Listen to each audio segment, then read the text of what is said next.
Your phone lights up, a message from someone you used to talk to every day, you read it, and then you put the phone down, no reply, not because you're busy, not because you forgot, but because something inside you just doesn't want to open that door again, and strangely, you don't feel guilty, you feel calm, you feel lighter, and that confuses people. They say you're cold, antisocial, heartless, but psychology tells a very different story. Sometimes cutting people off isn't cruelty, sometimes it's your brain protecting you. The moment people start changing, most people who cut others off weren't always distant, in fact, they were usually the opposite. They were the reliable friend. The one who answered calls at 2 a.m., the one who listened to everyone's problems, the one who tried to keep the peace. You were the emotional support system for everyone else, and you kept doing it, again, and again, until one day something small happened.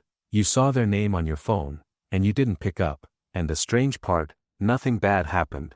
The world didn't collapse, it just got quieter, and that quiet felt peaceful. What your brain is actually doing. Psychologists explain this through something called Polyvagal Theory, developed by Dr. Stephen Porges. Your nervous system has different modes.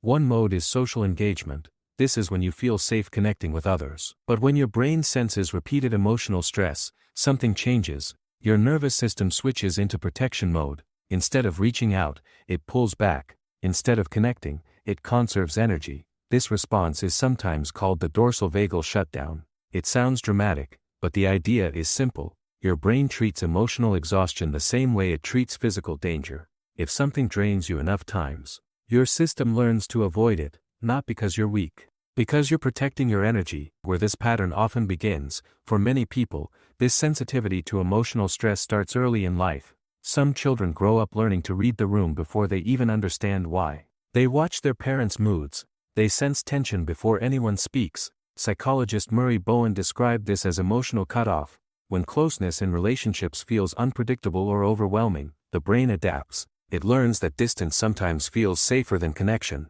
As adults, that same pattern can appear when relationships start feeling emotionally heavy. Your brain remembers the stress, and it chooses space.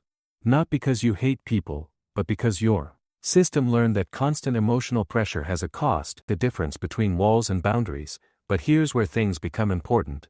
Not all distance is healthy. There's a big difference between walls and boundaries. Walls block everyone, good people, bad people, everyone.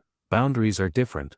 Boundaries allow connection, but only with people who respect your limits. Think of it like this. A wall says, no one gets in. A boundary says, you can come in, but you have to respect this space. When someone leaves your life and you feel immediate relief, that feeling is information. Your mind is telling you something about that relationship.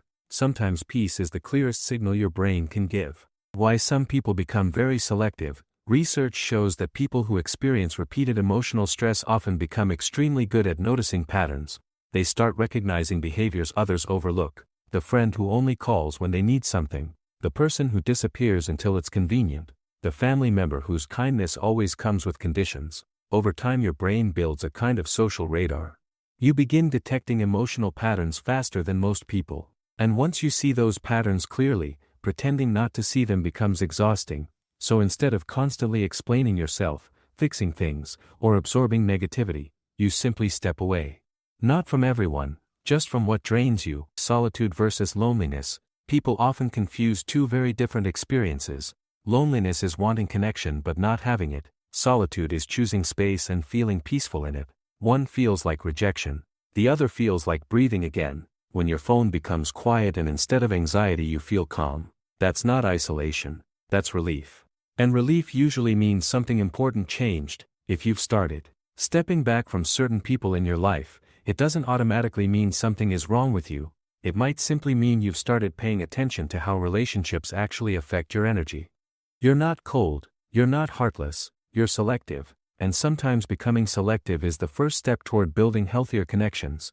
Because the truth is, life isn't about having the most people around you. It's about having the right ones. And if this video resonated with you, tell me in the comments. Have you ever walked away from someone and felt more peaceful afterward? I read every comment. And if you want more psychology videos like this, make sure to subscribe.